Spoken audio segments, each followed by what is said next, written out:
Halo bos, berjumpa kembali dengan kami Reka Teknik Indo Mesin bos.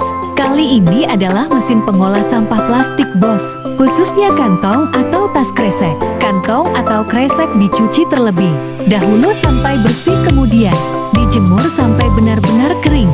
Kalau sudah baru dimasukkan ke tabung pembakaran selama kurang lebih 3 jam, maka kantong plastik seberat 7 kilo akan menghasilkan bahan bakar minyak sebanyak 2 liter bos. Dan minyak ini bisa digunakan untuk berbagai keperluan bos. Menarik kan? Hahaha. Oke, bila berminat silahkan telepon atau WhatsApp ke nomor tertera ya bos. Terima kasih.